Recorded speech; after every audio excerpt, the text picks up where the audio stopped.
Hallelujah, praise the Lord. प्रभु यीशु मसीह में मेरे सभी बहन भाइयों को जय मसीह की।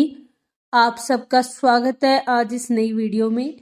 आज की इस वीडियो में हम परमेश्वर के पवित्र वचन को मेरी भविष्यवाणियों की पुस्तक में से पढ़ेंगे। ये सामर्थी वचन परमेश्वर के दास प्रेरित अंकल यूसुफ नरूला जी के द्वारा लिखे गए हैं और हमारा ये विश्वास है कि इन पवित्र वचनों को सुनना आपके जीवन में एक बड़ी आशीष को लेकर आएगा और आप अपनी गवाही को हासिल करेंगे। तो पूरे विश्वास के साथ इन पवित्र वचनों को पूरा सुने। आज का सामर्थी वचन, परमेश्वर के भवन की लहू से तुलना। जैसा कि परमेश्वर के पवित्र वचन याकूब 2 अध्याय उसके 23 वचन में लिखा है, और पवित्र शास्त्र का ये वचन पूरा हुआ। अब्राहम ने परमेश्वर का विश्वास किया और ये उसके लिए धर्म गिना गया और वह परमेश्वर का मित्र कहलाया।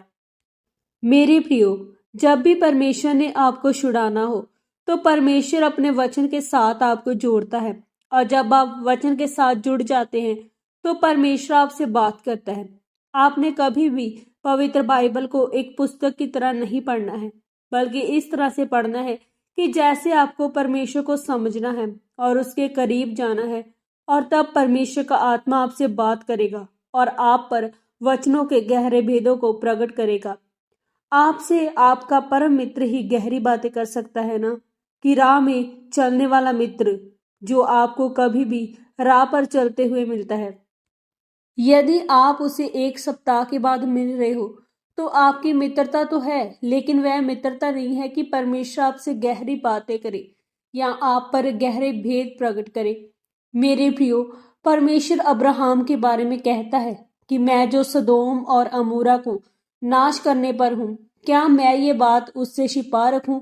वो ही अब्राहम जो आगे जाकर अपने घराने को कहेगा, जो अब्राहम की तरह परमेश्वर को मानते होंगे।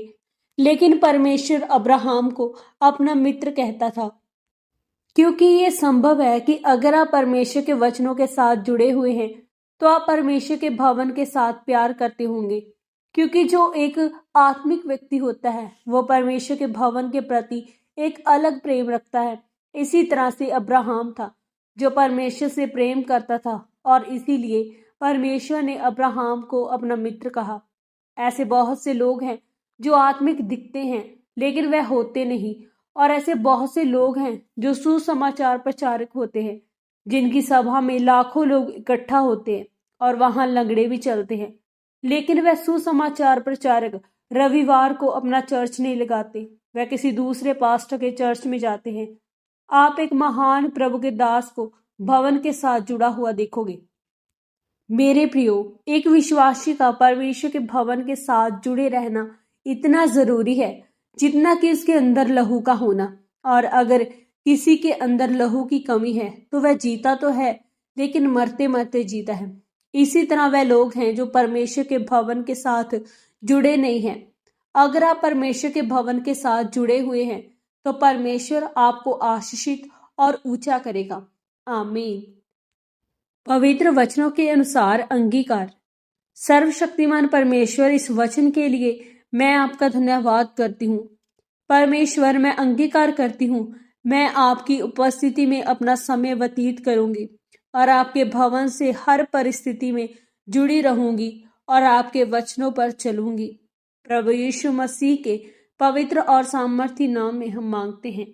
आमीन, आमीन और आमीन। आज के इन पवित्र वचनों के पढ़े और सुने जाने के द्वारा परमेश्वर आप सबको बहुतायत से आशीषित करे। सबको जय मसीह की।